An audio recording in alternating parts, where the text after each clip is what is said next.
TV로 떠나는 7번 국도 여행. 3월 들어 처음으로 인사드립니다. 새 학기, 새 출발을 의미하는 3월인데 3월의 첫날부터 와, 눈이 진짜 그냥 펑펑 내렸습니다. 네, 제가 왜 이렇게 눈이 안 오냐고 두 분께 말씀드렸을 때 아직 영동 지역은 모르는 거다라고 하셨잖아요. 당연하죠. 아니, 그때까지만 해도 솔직히 감이 안 왔거든요. 아하. 근데 이제 확실히 알았습니다. 예, 맞아요. 우리 영동 지역은요, 3월, 4월에도 눈이 엄청 온다니요. 우리 그 언제였지? 5월 어린이날에도 눈이 왔고요. 4월 식목일 날에도 눈이 와서 깜짝 놀래킨 적도 있고. 그렇습니다. 예, 그리고 이번에 이 폭설로 인해서 고속도로에는요, 차들이 엄청나게 정체가 됐었고, 크고 작은 사고가 매련도 없었지 않소? 그렇습니다. 그거 보고 있는 마음도, 아유, 많이 졸했지. 뭐 사고도 많이 일어났고 그리고 도로가 통제된 곳도 있었고 말씀하신 것처럼 고속도로에 수백 대의 차량이 고립되는 그런 일도 벌어졌었어요. 맞아요. 어쨌건 모두들 고생 많으셨습니다. 네, 이 날씨라는 게 진짜 우리 마음대로 안 되는 것 같아요. 네. 무엇보다도 안전하게 그리고 상희 씨 긴장감 유지하면서 네. 이 새봄을 맞아야겠습니다. 자, 7번 국도 오늘도 출발합니다.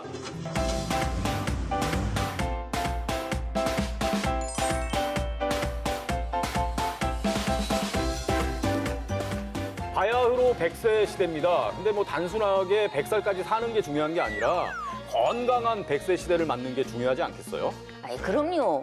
100세까지 건강하게 살려면 일을 해야 돼요. 아하. 집에 가만히 둔노 있어 보. 네. 온몸이요 쑤시고 우울증 오고요. 병 생겨. 네, 맞습니다. 그래서 많은 어르신들이 노인 일자리 전담 기관인 시니어 클럽에서 일을 시작한다고 하시더라고요. 그렇습니다. 특히 이제 동해 지역의 시니어 클럽이 아주 잘 활성화가 돼 있는데 동해 지역에 최근에 코로나 환자가 많이 늘어나면서 2달 정도 운영이 중단이 됐거든요. 근데 최근에 이제 다시 문을 열었습니다. 자, 그 현장 함께 가보시죠. 동해 시니어 클럽 사업장에 제가 나왔습니다. 최근 동해시의 코로나 환자가 급증하면서 동해시의 모든 사업장이 운영이 중단이 됐었는데요. 그래서 이것도 2달여 동안 운영을 하지 않았습니다. 근데 오늘, 바로 오늘 이제 운영을 재개했습니다. 일하시는 어르신들이 얼마나 설레고 또 즐겁고 기쁘고 그러실까요? 자, 저와 함께 가보시죠. 노인 일자리 사업으로 운영 중인 도시락 사업장을 찾았습니다. 안녕하세요. 네, 안녕하세요. 2달여 만에 오늘 운영이 시작됐다고 들었거든요. 네네네. 근데 지금 뭐 하고 계시는 거예요? 지금 저희가 아침에 오늘 먹는 사람들 후불 현찰 먹는 사람들 아침 나갈 걸 다 이제 이걸 적습니다.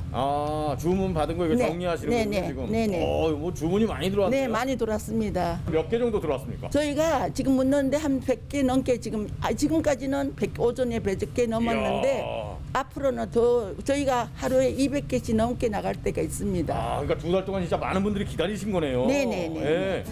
건강한 식단에 어르신들의 손맛이 더해진 영양 만점 도시락은 늘 인기가 좋았는데요. 그 맛을 잊지 않고 기다렸나 봅니다. 야, 지금 한창 도시락 만들고 계시네. 야. 어머니 안녕하세요. 네. 아유, 바쁘시네요. 예. 예. 이게 이 도시락입니까? 네네네. 네. 오늘 2달 만에 이렇게 문을 열었다고 제가 들었거든요. 예, 2달 만에. 오랜만에 나와서 이렇게 일하시니까 어떠세요? 반갑죠. 사람도 만나고 가도 있다가 이렇게 나오니까 반갑죠. 예. 그러면 2달 동안 쉬시면서는 시간을 어떻게 보내셨어요? 집에 가만히 있었죠, 뭐. 더 잠깐 운동 나갔다 오고 사람 거리 두고서는 운동 갔다 오고 그랬어요. 오랜만에 일터를 찾은 어르신들은 이른 아침부터 도시락 준비로 분주한데요. 밥 냄새 진짜 좋다. 예? 진짜 여기 밥 냄새가 우리가 집에서 만든 그 밥 냄새랑 달라요. 이게 열었을 때 밥 냄새 싹 오는데, 야. 한국인은 밥심이라고 했던가요? 얼큰한 김치찌개에 고슬고슬 잘 지은 쌀밥까지 집밥이 그리운 사람들을 위한 안성맞춤 도시락이 완성됐습니다. 오랜만에 합을 맞추는데도 손발이 척척 맞으니 일하는 게 더 즐거울 수밖에요. 어머니? 네. 2달 만에 일하시는 거 아닙니까? 네. 예. 정말 기분 좋고 막 행복하다 그러셨잖아요. 네네. 자, 이 기분을 노래로 표현하면 어떤 노래가 나올까요? 도시락이 돌아간다. 2달 동안 쉬었던 도시락이 다시 왔다. 아이고 좋다. 모든 음식은 따끈따끈할 때 먹어야 제맛이죠. 완성된 도시락은 포장 작업을 거친 후 서둘러 손님들에게 배달됩니다. 아버님 이제 배달 가시는 거예요? 예, 아, 여기서 일하신 지 얼마나 되셨습니까? 한 3년 됐어요. 예, 그럼 배달 업무를 계속 맡으신 거예요? 예, 아, 오늘은 몇 군데나 이렇게 가야 되죠? 아직 오늘 처음 나와가지고 예. 얼마나 어디로 몇 군데 갈지 잘 모르겠네요. 아, 아직 다 안 쉬는 거죠? 예, 이제 요거 하나만 갖다 주고 또 와야 돼요. 예. 일하시면서 조금 어떠셨어요? 그 노인네가 어디 갈 데도 없고 이러니까 이런 데서 일하고 이러면 즐겁고 좋은 거죠. 아, 직접 운전하시는 겁니까? 예, 아, 운전 경력 몇 년이십니까? 한 40년 됐어요. 와, 40년. 예, 40년 무사고. 예. 예, 잘 다녀오십시오. 배달 잘 하시고요. 드시는 분들은 맛있게 드세요. 동해시 하면 이 시니어 클럽 사업이 아주 활성화된 걸로 유명하잖아요. 네네. 동해시의 시니어 클럽 사업, 네, 좀 설명 좀 해주시죠. 일단 뭐 기본적인 거리 청소, 오늘 오신 도시락을 기본으로 뭐 카페 사업, 미용실, 또 마스크 제작, 또 뭐 어르신들 여럿이 하는 공동 작업형으로 하는 뭐 쇼핑백 제작하는 업체 여러 가지를 지금 운영하고 있습니다. 네. 자, 오늘 또 운영을 재개한 또 다른 참기름집이 있다는데 이 시니어 클럽 참기름집. 뭐 고소한 냄새가 그냥 막 들어오는 거 보니까 딱 여기네 여기. 예, 참기름. 이곳도 오늘 이제 2달여 만에 다시 운영을 재개했습니다. 고소함 속으로 빠져보시죠.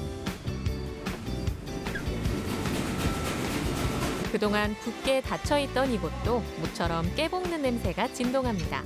소식을 듣고 가짜는 기름을 사기 위해 손님들의 발길이 이어졌는데요. 어머니 안녕하세요. 네. 오늘 여기 어떻게 오시게 되셨어요? 기름짜라 들기름짜라. 아, 기름짜러 오셨어요? 네, 근데 여기 신기해. 지금 2달 동안 이제 운영 못하다가 코로나 때문에 예, 코로나 때문에. 오늘 처음 문 연 건데 예, 다시 예. 어떻게 알고 오셨습니까? 오늘 하는 줄 알죠. 오늘 일자리 노인 일자리들 오늘 다 전체 동해시에 하거든요. 아, 잘 알고 계시네요. 예. 2달 동안 이제 그러면 기름 예, 어디서 기다렸어요. 아, 문 열 때로 코로나 때문에. 계속 기다리셨어요? 네. 예. 그래 오늘 문 열었다고요. 전화해보고 기름 짜러 왔어요. 어르신들 역시 소중한 일터가 그리웠습니다. 그래서일까요? 오늘따라 이 참기름 냄새가 더 고소하게 느껴집니다. 아버님 지금 어떤 일 하고 계셨던 거예요? 저 지금 기름 짜는 걸 하고 있죠. 뭐. 저기서 이제 기름이 예, 나오는 거군요. 예. 들어오니까 정말 고소한 냄새 많이 나는데. 그렇죠. 네. 오늘 그 2달 만에 나오셨을 때 그 기분이 어떠셨어요? 기분 좋았어요. 좋았죠. 그 뭐 한두 달 동안 그냥 뭐 활동 정지돼 가지고 꼼짝 못 하고 있다가 날아가는 기분이죠. 예. 근데 2달 동안 쉬었는데도 보니까 오늘 뭐 손님도 많이 오시고 예. 어떻게 알고? 예? 그래도 그저 문을 닫아도 수시로 손님들이 아쉬우니까 예. 많이 다니시면서 알아보고 이러다가 오늘 문 여니까 많이 오실 것 같아요. 예. 그러면은 이 오시는 손님들이 깨를 직접 갖고 오셔서 기름을 짜고 온 경우도 있고. 그렇죠. 아니면 여기서 참기름을 아니면 여기서 이제 사가지고 가시고. 그렇군요. 이게 참기름입니까, 어머니? 그럼 제가 한번 맛을 좀. 가짜는 참기름 맛은 어떨까요? 맛있죠? 고소하죠? 참기름. 저 참기름 고소하네요. 맡기죠. 예. 사실은 제가 아버님, 사실은 제가 고소 공포증이 있는데 고소 공포증을 다 없애는 그렇지. 그런 고소한 맛이네요. 그럴 겁니다. 이런 얼토당토하는 말에 웃어주셔서 고맙습니다. 참기름의 고소함은 살리고 즐거움을 더하는 행복한 일터입니다. 어머니 안녕하세요. 예. 안녕하십니까. 네. 우리 어머니는 여기서 일하신 지 얼마나 되셨어요? 이제요? 네. 이제 뭐 5년 되겠죠? 이야, 베테랑이시네요. 5년 동안 일하시면서 네. 뭐 이렇게 좀 보람 있었던 순간 어떤 게 있을까요? 많습니다. 우리가 우리 손으로 짜서 손님들이 다 맛있다고 하고 또 우리가 동해시만 이걸 잡수는 게 아니고 타 지역에도 나가고 있습니다. 그러니 모두 다 홍보가 잘 되고 맛있다고 하니까 깨끗하고 첫째 위생적으로 그러니 우리는 그 진짜 보람을 느끼고 있습니다. 예. 무료한 일상을 보내다 다시 활기를 되찾은 어르신들. 노년의 일자리는 단순한 소일거리를 넘어 삶의 만족도를 높이고 있는데요. 앞으로도 일하는 즐거움으로 활기찬 노년을 즐길 수 있길 응원합니다.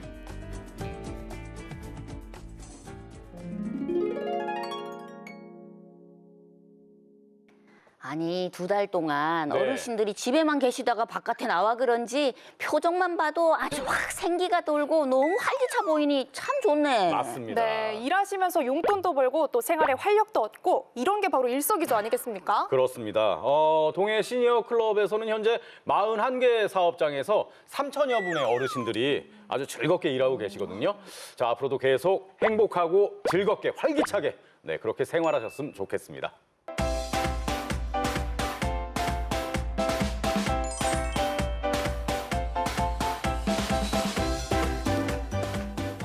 그동안 코로나19 때문에 좀 묻혔다고 해야 하나요? 심각성에 비해선 우리가 잘 모르고 좀 묻혀 지나가는 게 있어서 한번 짚어보고 싶습니다. 바로 아프리카 돼지열병이거든요. 뭐 보도를 통해서 아프리카 돼지열병이 뭔지 한 번쯤은 들어봤다 하시는 분들도 있으실 테지만 아마 모르시는 분들이 더 많을 것 같아요. 네, 그런 분들을 위해서 제가 공부를 좀 해왔습니다. 아, 진짜요? 네. 오. 아프리카 돼지열병이란 바이러스에 의해서 돼지와 야생 멧돼지에 발생하는 돼지 전염병입니다. 끝입니까? 네, 끝입니다. 뭔가 좀 깊이 준비한 줄 알았는데. 그렇군요. 알겠습니다. 근데 이게 또 치사율이 매런 듯이 높대요. 거기다가 아직까지는 뭐 치료제도 특별히 없다고 하니 참 그게 걱정이고 무서운 거지. 그렇습니다. 근데 이제 우리 강원도 동해안에서 이 아프리카 돼지열병이 확산되는 분위기여서 또 우려가 크거든요. 상희 씨가 뭐 좀 공부를 했다 그러니까 제가 여쭤볼게요. 그 아프리카 돼지열병 그럼 사람한테 전염되는 겁니까? 잘 모르지요? 네, 그럼 모르겠어요. 우리 돼지고기 안심하고 먹어도 되는 겁니까? 삼겹살 이렇게 막 먹어도 되는 거예요? 모르겠어요. 공부를 했다면서요. 네, 얕게 했나요? 그러니까요. 아직 우리가 모르는 부분이 많아서 좀 자세하고 정확하게 짚어보기 위해서 춘천에 갔습니다. 자, 알카드레요. 오늘은 춘천으로 출동했습니다.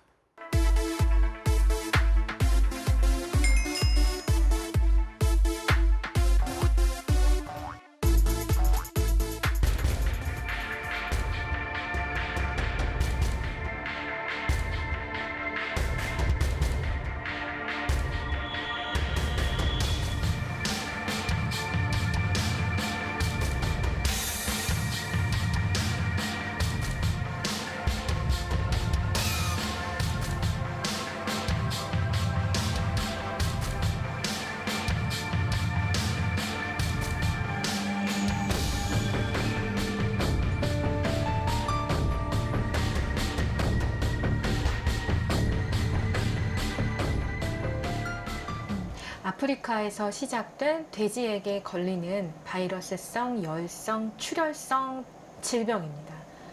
그래서 원인체는 아프리카 돼지 열병 바이러스이고요. 그 말이 굉장히 이제 심플한데 그 이유가 정말 아프리카에 살고 있는 돼지과 동물에게만 감염이 되는 그런 바이러스였습니다. 그런데 이제 열병이라고 또 붙었죠. 그 열병은 이 바이러스에 걸리게 되면 열나고 피나고 전신이 다 아파서 결국은 죽는 그런 병입니다. 사람으로 치면 에볼라 바이러스 같은 그런 똑같은 현상을 돼지한테서 일으키는 그런 바이러스입니다. 걸리면 온몸에 혈관이 다 터져서 이제 출혈성 병변을 막 나타내면서 열이 너무너무 많이 나다가 갑자기 확 죽으니까 이제 그런 모습이 보기에 굉장히 심하게 아프구나 이렇게 보여지는 그런 질병이라고 하겠습니다. 어떤 경로를 타고 아프리카 돼지열병은 다른 그 지역으로 전파가 됐을까요? 이게 대륙간 전파를 하려면 이 바이러스가 발이 없는데 누군가는 뭐는 타고 가야 되겠죠. 선박이나 비행기 타고 이 바이러스가 갔는데 이 선박이나 비행기에는 잔반이 많이 남잖아요. 그래서 이 정박하는 항구라든가 혹은 그 공항 근처에서 이 음식물 쓰레기를 처리를 해야 됩니다. 근데 이 음식물 잔반 안에 이 살아있는 바이러스가 있었고 그 바이러스가 그 주변에 있는 양돈장에 이제 뿌려지다 보니까 그쪽으로 이제 투입되다 보니까 그 음식물 잔반 안에서 살아있는 바이러스를 먹고 그렇게 이제 감염이 형성이 된 거죠. 현재 그래서 잔반 먹이는 돼지, 뭐 스탑 뭐 레지듀 뭐 이렇게 해가지고 잔반을 먹이면서 이제 양도는 할 수 없다. 이렇게 이제 우리 정부도 그렇게 하고 있습니다. 구제역이라든지 조류 인플루엔자는 좀 사람들이 좀 많이 알고 있습니다. 네. 그런 그 전염병에 비해서 이 아프리카 돼지열병의 파괴력이라든지 심각성은 더 크다고 볼 수 있는 건가요? 아프리카 돼지 열병과 이 구제역 AI 요거와의 아주 큰 차이는 얘는 가볍고 공기 전파도 일부 허용이 됩니다. 그리고 많이 감염돼요. 전파율이 높습니다. 잘 전파되는데 그런데 감염됐다고 해서 죽이진 않아요. 그런데 아프리카 돼지열병은 옆에 있는 돼지가 감염됐다고 해서 옆에 있는 내가 감염되라는 법이 없어요. 그만큼 감염력은 떨어지는데 그런데 한번 감염이 일단 되면 그냥 죽습니다. 감염이 되면 그건 죽어요.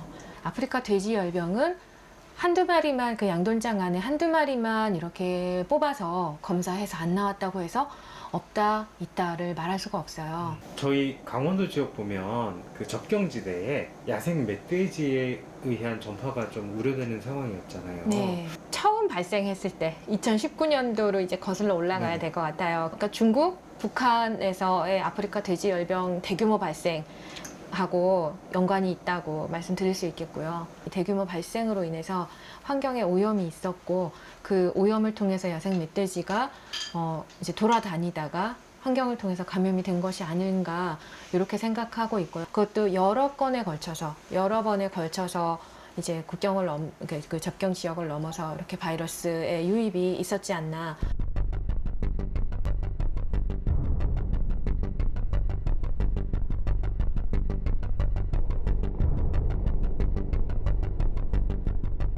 야생 멧돼지가 발생했기 때문에 양돈장으로 야생 멧돼지와의 접촉으로 인해서 감염이냐? 그거는 아닙니다. 양돈장은 우리가 굉장히 그 폐쇄된 공간으로 사람의 접촉도 잘 못하게끔 그렇게 되어 있는데 그 멧돼지로부터 이제 직접 감염은 아니었을 것 같고 멧돼지가 이렇게 감염된 상태로 밖을 돌아다니다 보면 이제 사람의 움직임, 사람이 왔다 갔다 하면서 사람의 손을 통해서 사람의 뭐 옷이나 뭐 이런 거에 묻혀 들어와서 이렇게 감염이 이루어지는 것으로 보고 있습니다. 야생 멧돼지 부분은 이제 그 4월 5월이면 그 번식기 출산이 네, 그렇죠. 있습니다. 더 아무래도 좀 신경을 써야 되는 거 네. 아닌가라는 그 생각도 드는데. 맞습니다. 환경부가 이제 주도하에 국방부 협조가 저희는 굉장히 절실하잖아요. 접경 지역이었기 때문에 그래서 국방부 협조를 받아서 울타리도 치고 광역 울타리 1차, 2차, 3차까지 광역 울타리까지 치고 그리고 이제 야생 멧돼지의 개체수를 줄이려는 노력 또 이제 얘네가 걸리면 어디엔가 들어가서 박혀서 그냥 죽거든요. 걸리면 죽게 되어 있어요. 멧돼지 개체수의 조절은 그렇게 쉽게 되지는 않습니다. 다만 어떻게까지 양보해서 생각할 수 있냐면 늘지만 않으면 좋겠다. 지금보다 줄이는 건 고사하고 더 폭발적으로 개체 수가 늘지만 않으면 좋겠다. 이렇게 이제 보고 있습니다. 저희 강원도가 지정학적으로 네. 아프리카 돼지열병과 관련해서 중요한 위치에 있는 지역인가요? 네, 산이 많죠. 네. 산이 많으면 멧돼지는 숨을 곳도 많고 더 돌아다닐 수도 있고 이제 이렇게 해서 산을 타고 더 내려가는 것은 아닌가. 더 이제 퍼질 수 있을 겁니다. 근데 충분히 예상하고 있는 일이고 그걸 대비하기 위해서는 내 농장은 내가 다시 한번 지켜야 되죠. 그런 조치들을 다시 재점검하고 객관적인 눈으로 내 농장을 지켜보고 이게 차단 방역에 관련된 그런 조치들이 내 농가에서 되어 있는가, 뭘 더 보완해야 되는가, 보충해야 되는가, 농장 내 외부 차단 방역이 얼마나 잘 되어 있는가, 또 퇴비장이라든가 이런 거 관련 잘 되고 있는가, 야생 조수가 왔다 갔다 할 수 있는 그런 통로는 없는가, 그런 걸 봐야 될 것 같고, 관리자의 마인드, 관리자의 교육 상태, 차단 방역에 대한 교육이 어느 정도 되어 있는가. 차단 방역, 내 농장 차단 방역은 사실 아주 작은 부분부터 시작이거든요. 그러니까 손은 씻고 들어가는가, 신발은 갈아 신었나, 그런 내용들을 내 농장의 규모에 맞춰서 상황에 맞춰서 다 체크를 해봐야 될 것 같습니다. 저희는 ASF, 그러니까 아프리카 돼지 열병 바이러스가 지금 뭐 치료제도 백신도 전무한 상황이기 때문에 그냥 못 들어오게 막는 거 말고는 할 수 있는 일이 없어서 이제 발생이 안 되도록 노력해야 되고 또 이런 계속 이제 멧돼지에서 나오는 이런 상황들이 참 참담할 뿐이죠. 네. 그렇다면은 저희가 돼지고기를 먹는 게 조금 이렇게 경계하거나 많이 드셔주세요. 많이 드셔주세요. 그럴 필요 없는 양돈 거군요. 농가 네. 힘든데 네. 많이 드셔주셔야 되고 그리고 그러니까 당연히 그러니까 일반인의 입장에서 이제 생각해 보면 당연한 그래 생각의 수순이겠구나라는 생각이 드는데 그래서 이제 더더욱 제가 그 기회가 될 때마다 말씀을 드리는 건데 양돈장에서 생기는 질병하고 지금 걱정하시는 거는 유통되는 포크 돼지 고기의 형태로 다 가공돼서 유통되는 거에 대한 말씀을 하시는 거예요. 그런데 우리나라는 도축장 관리를 굉장히 잘 하세요.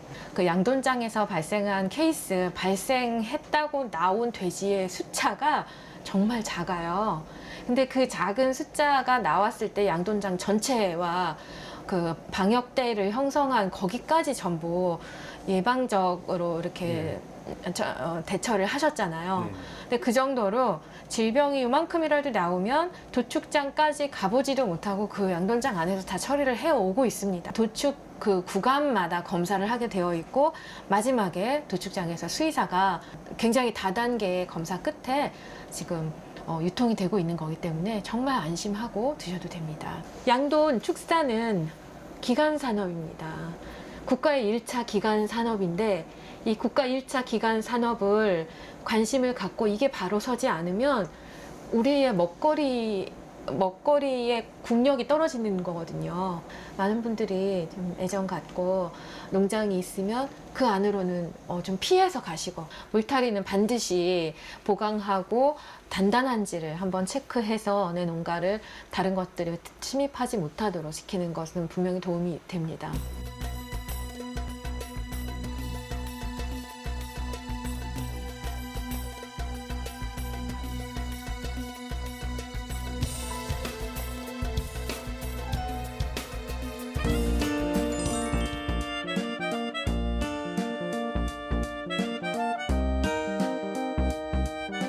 옛날 TV 시간입니다. 지난주 옛날 TV에서 예전에 있었던 이제 산불 집중적으로 우리가 살펴봤는데 사실 뭐 산불도 그렇지만 화재라는 건 일단 발생하고 나면 때가 너무 늦습니다. 아유, 맞아요. 진짜 당연하지요. 집 불로덩 타, 네. 가게 내려앉아, 살림살이 뭐 쓸 게 어디 있어. 그럴 땐 진짜 너무 황당하지. 네, 무엇보다도 우리 생명이 또 위험해질 수 있잖아요. 그나마 다행인 건 며칠 전에 눈이 내리면서 화재 걱정이 조금 덜해졌다는 겁니다. 네, 뭐 미리미리 예방하고 점검도 하지만 화재는 또 계속해서 발생하고 있거든요. 오늘 옛날 TV에서는 그 시절에 아찔했던 화재 현장 그리고 또 훈련 모습을 준비했습니다. 함께 화면으로 만나보시죠.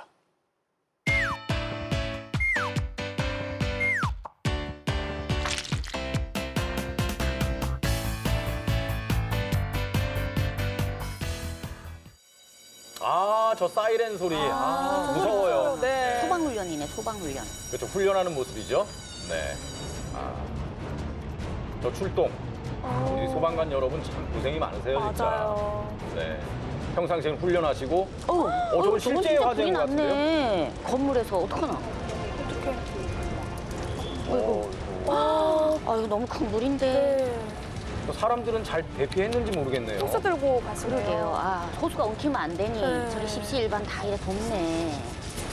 와, 불 바로 옆에서 저렇게 진화 작업을 하시네요. 2층에서 났나 봐요, 불이. 네. 이게 무슨 학교 건물인가? 어이구야, 아이고. 불길이 잡히지 않네. 무섭네요, 진짜.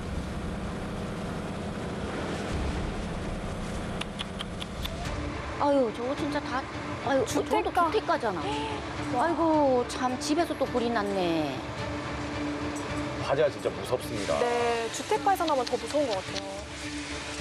저럼 콜랑 다 타지, 저 타나. 아이고. 아이고, 정말. 유리도 아이고, 다 깨지고요. 썽한 데가 없네요, 썽한 데가 없어. 저건 뭐예요? 저거는 이제 소화전 연결해서 아. 물 공급받는 거겠죠? 저 소화전 주변에는 그래서 불법 주차를 하면 안 됩니다. 그러게요. 맞아요. 정말 어려운 일을 당해보면 알아. 절대 불법 주차하면 안 되겠네. 주택들이 붙어 있으니까 아이고, 이게 옆집으로 또 그러네요. 한 집에서 불 불이 위험이 나도. 높은 거죠. 네.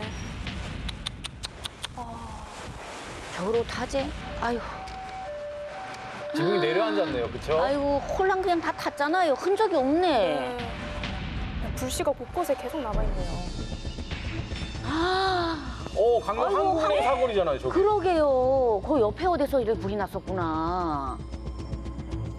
시내 한복판인데 저기가, 그렇죠? 그러네요. 아이고. 너무 위험한데요? 한복판에서 저렇게 나면. 네. 그러게요. 아이고, 아이고, 어떡해. 사실은 저 연기하고 이제 유독가스 같은 게 더 위험하다 그러더라고요. 불길보다. 네. 그래, 저희 주택가에서 한 집에서 불이 나면 바로 옆집으로 이어질 수 있으니 더 불안하지. 아이고, 네. 아유, 저분들 참 마음이 저런 어떻겠습니까? 가게가 그때? 홀랑 타네. 아휴, 다들 말이 안 나오네. 이해하셨겠죠? 애가 말라서 말이 안 나와. 타이어 가게? 바로 옆에 타이어 가게가 있어서 아이고. 타이어를 이제 옆으로 좀 네. 치워놓는 거죠. 예. 뭐 가재 도구도 뭐고 뭐 얼마 없네. 아, 저렇게 심한데 뭐 가재 도구나 꺼낼 수가 있겠어. 옆집으로 옮겨 붙지 않아야 할 텐데.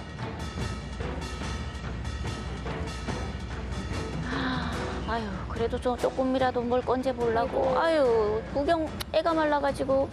그러니 뭐 구경이나 할지 뭐 뭘 도와줄 수가 있어야지. 네. 저걸 어떡하나. 아이고. 야간 화재네요. 야간에 화재가 나노니. 밤에 불나면 더 끄기 힘들죠. 그렇죠. 아유, 마구수 가게가 아주 그냥 싹 재만됐네. 저 터전이 저러고 나면 진짜 아유. 진짜 형체를 못 알아보겠어요. 아유, 삶의 터전이 저래 된 거잖소. 아이고, 다 나고. 저런 불씨를 잘 봐야 돼. 맞습니다. 그죠? 그러니까 우리 소방대원께서 끝까지 작은 불까지 이렇게 다 정리하는 그런 모습이죠. 네. 119에서 너무 애쓰네. 여기도 주택가에서 불이 났네요. 연기가. 그러니 좁은 골목길에 소방차가 뭐 들어갈 수나 있어. 저러니 더 큰일이야, 저럴 때는. 네. 그리고 골목길도 좁은데 거기에 또 주차된 차량들도 많거든요. 맞아요. 네.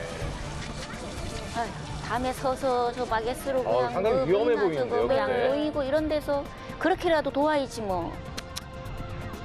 그러니까 위험을 무릅쓰고 옷하든지 불을 꺼보려고 저래 애를 쓰지 않습니까? 예. 표정에서 절박함이 네. 묻어납니다. 진짜로.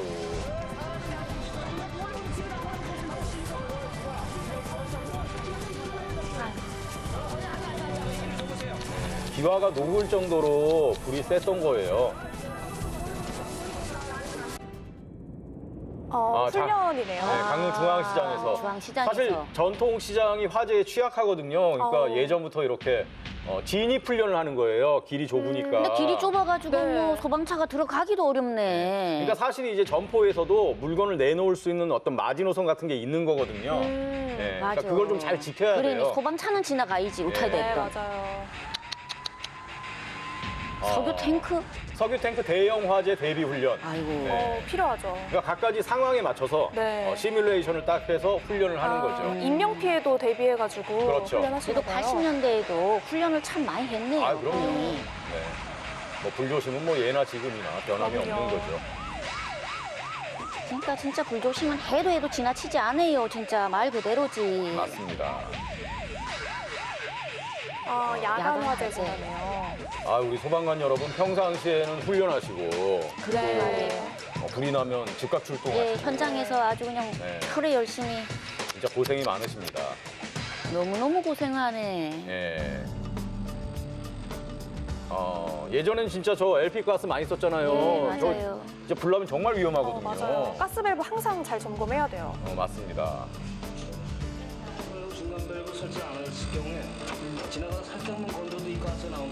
옛날에 진짜 가스 사고로 어르신들이 자꾸 중간 밸브를 열어놓거든. 네. 공국 올려놓고도 그 끄질 생각도 안 하고 이래서 화재도 많이 났지요. 초등학교 소방 점검. 네, 우리 어린이들 생활하는 또 초등학교이기 때문에 진짜 중요하지요. 저 당시에는 이제 국민학교라 그랬겠죠. 네. 소화기 점검도 항상 해줘야 그렇죠. 되고요. 그리고 우리 또 그 당시 국민학생들한테 사용법도 알려주고. 맞아요. 저도 했던 것 같아요. 숙박업소 밀집 지역 소화전 점검하는 거예요. 사실 저런 곳도 이제 화재 취약 지역이거든요. 네.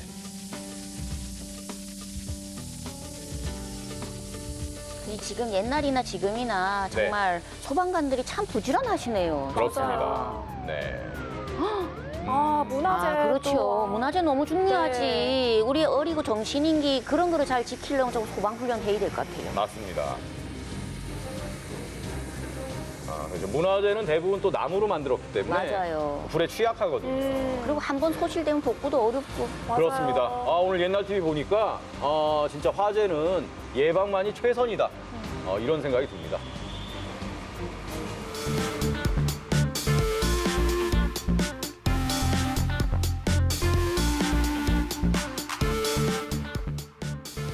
코로나가 아니었다면 우리 두 분은 지금쯤 뭐 하고 계실까요? 저는 일단 네. 비행기 타고 좀 멀리 나가고 싶고요. 비행기 타고 싶네요, 진짜. 네, 여러 나라에서 좀 다양한 친구들을 사귀어보고 싶어요. 누님은요?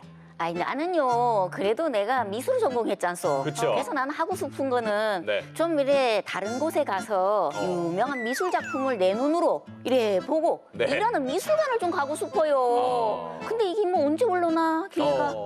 지금입니다. 네, 지금이요? 바로 지금. 두 분이 말씀하신 게 오늘 준비한 화면 속에 다 들어있습니다. 자, 재미있는 미술관 나들이 지금 떠나보시죠.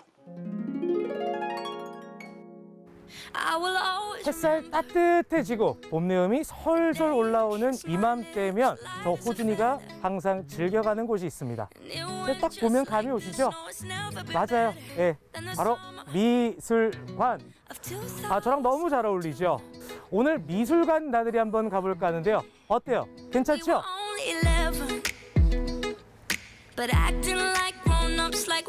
상큼한 봄을 맞이해 떠나는 미술관 나들이. 평소 미술에 관심 없었어도 미술은 좀 어렵다 하는 선입견이 있었더라도 코로나 시대 특별한 의미를 담은 미술 작품이 궁금하시다면 눈 크게 뜨고 재밌는 미술의 세계로 함께 떠나보실까요?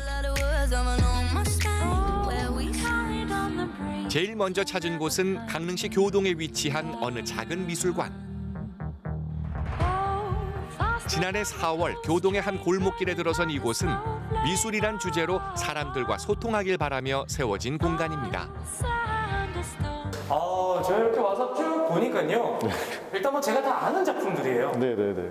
이게 예. 진짜요. 이게 그 인상주의. 네네, 맞습니다. 맞죠? 네네. 안다니까요. 인상주의란 1860년경 프랑스에서 시작된 새로운 미술 경향인데요. 빛과 색에 대한 화가의 순간적이고 주관적인 느낌, 즉 인상적인 것을 표현했던 기법을 말합니다. 네, 여기 전시되어 있는 작품들 소개부터 좀 해주시겠어요? 네, 저희 지금 미술관에 전시되는 작품들은 19세기 프랑스 파리를 중심으로 활동했던 인상주의 화가들의 작품을 모아놨고요. 그 대표 작가인 르누아르, 모네, 드가의 작품들을 모아놨고 한 50여 점 정도가 전시되어 있습니다. 일명 빛의 화가라 불린 르누아르, 모네, 드가는 인상주의를 대표하는 작가들인데요. 당시 그들의 주활동 무대였던 19세기 프랑스 파리의 느낌을 만나는 것은 물론 사랑과 낭만이 넘치던 유럽의 정취도 느낄 수 있죠. 사실 강릉에 이런 사립 미술관이 많이 없잖아요. 네.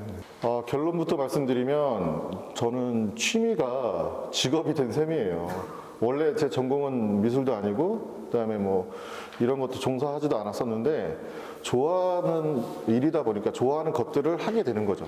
이게 좋아하는 것들을 지금 직업화해서 하게 된 게 그게 시작이 돼서 지금까지 온 것 같아요. 그럼 제가 지금부터 이 작품들을 한번 쭉 감상해보고 싶거든요. 네네. 설명을 좀 해줄 수 있으실까요? 이제 모네의 작품을 전시한 공간이고요.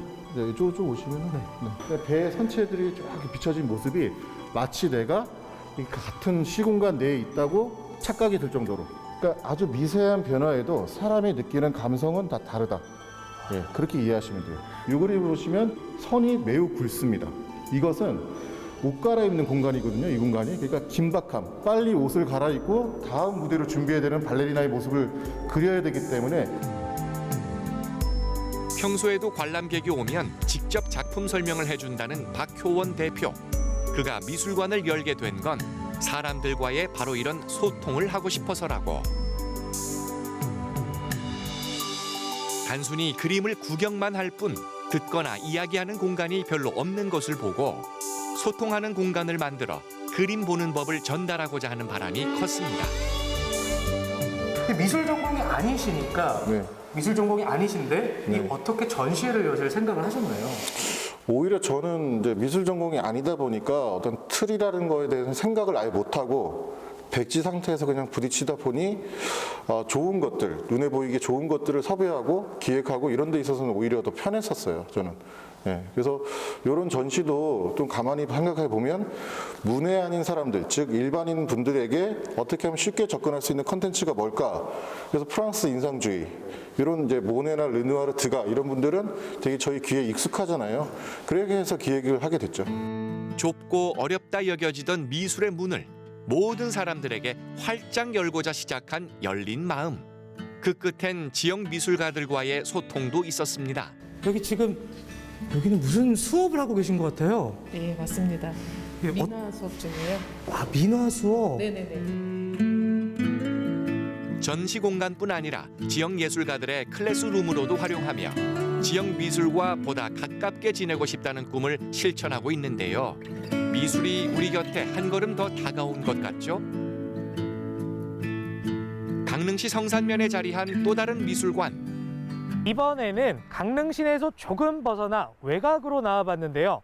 이곳에도 요즘 시대에 딱 맞는 그런 작품들이 있다고 해서 찾아봤습니다. 들어가 보실까요?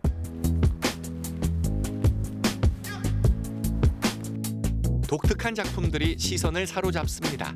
눈에 익은 낯설지 않은 택배 상자도 보이고요. 이번 작품 전시회의 제목은 월드와이드 익스프레스 앤 종횡 사해입니다.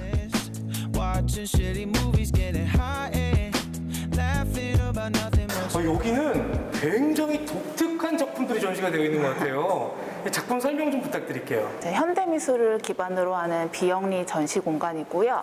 그래서 지금 전시되고 있는 작품은 이제 코로나 시대에 저희가 문화예술로 어떻게 사회에 기여를 할 수 있을까 고민하면서 한번 구상해본 작품이에요. 작가들은 물론이고 일반인 세계 각국에서 택배랑 또 이제 택배 속의 오브제, 그랑 함께 영상 이렇게 해서 한번 구성을 해보았습니다. 중국의 미술가들이 코로나로 인해 전시하지 못했던 작품들, 그리고 일반인들이 보내준 소품까지 다양한 오브제가 어우러진 설치 미술 작품들이 신선하게 다가옵니다. 자, 그러면 사실 이 작품, 지금 이 공간에 있는 작품들을 설명을 듣지 않으면 제가 감히 이해를 할 수가 없을 것 같아요. 누가 이거 훼손한 거 아니에요, 이건? 작품 요거는 이제 저희 중국 작가들의 종횡사의 퍼포먼스 일부의 이제 작품이에요. 중국에서도 이제 코로나 때문에 전시가 많이 취소되고 해서 중국 작가들끼리 모여서 갬블링 이런 단어를 말씀드려요. 네, 놀이. 그런 퍼포먼스를 했고 자기 작품을 걸고 이제 그런 퍼포먼스를 한 거죠. 그 중에 일부분을 요것도 이제 여기 지금 종횡사의 중국 작가들 퍼포먼스의 일부분인 작품이고요. 환경과 질서, 일상의 규칙에 대한 작가의 생각을 요 사진으로 표현을 했다고 합니다. 코로나로 인해 자유롭게 이동하지 못하는 이때 작품 구경 역시 쉽지 않은데요. 저 멀리 국경 넘어 나를 표현하는 것. 내가 보내고 싶은 물건들이 한자리에 모여 서로서로 조화를 이뤄낸 모습이 마치 오늘을 살아가는 우리를 닮아 있습니다. 코로나19 상황이 지속되고 있어요. 사실 이 전시회를 운영하시는 입장에서도 힘든 부분이 많으실 텐데 어떠세요? 네, 아무래도 다른 소상공인들도 그렇겠지만 저희도 아무래도 이제 이제 방문하시는 관람객들이 조금 눈에 띄게 많이 줄어들었는데요. 그래도 확실히 현장에서 보지 않으면 이제 느낄 수 없는 부분들이 많이 있으니까 그래도 한번 유튜브나 이런 걸로 한번 먼저 보시고 현장에 직접 와서 보시면 좀 더 생동감 있는 전시를 즐기실 수 있을 것 같습니다.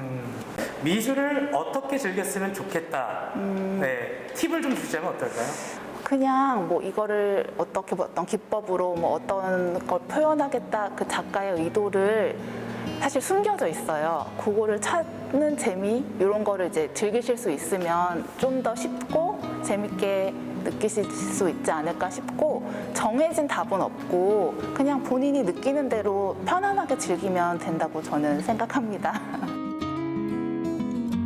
코로나 시대를 살면서 언택트 방식으로 진행되는 작품을 보며 오히려 감상의 폭이 넓어졌습니다. 미술을 잘 모르기 때문에 작품을 감상하며 작가의 숨은 의도에 내가 느낀 감정을 더할 수도 있고요. 생각을 바꾸면 미술은 한층 우리 가까이에 와 있습니다.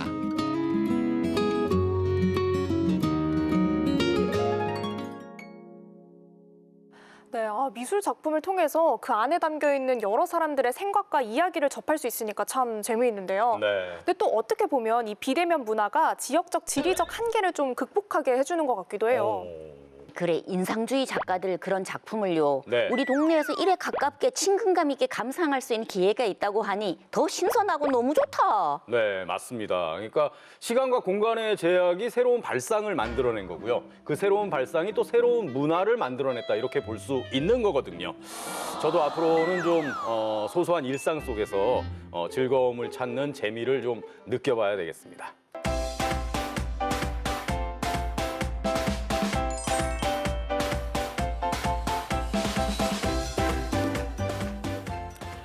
코로나19가 아주 좋아하는 게 있답니다. 두 분은 뭔지 아세요? 바로 3밀입니다. 3밀이요? 3밀이가 뭐예요? 저기 3밀이가 아니고요. 3밀. 아, 3밀. 누님은 뭔지 아시죠? 그럼요. 예. 밀집, 아하. 밀접, 아하. 밀폐. 딩동댕동 빙고 정답입니다. 밀집, 밀접, 밀폐된 환경에서 코로나19 바이러스의 전파력이 가장 높은 거예요. 그러니까 뭐 좋아할 수밖에 없죠. 자, 그렇다면 우리는 어떻게 해야 될까요, 상희 씨? 네, 사람들 많이 모인 곳에 가지 말기, 주기적으로 환기하기, 그리고 마스크 착용하기 해주셔야겠죠? 그렇습니다. 자, 이번 주말도 3밀 삐! 네, 3밀은 안 됩니다. 자, 우리 모두 건강하게 주말을 보내자고요. 7번 국도 오늘 여기까지입니다. 함께해 주신 여러분 감사드리고요. 다음 주에 또 인사드리겠습니다. 고맙습니다.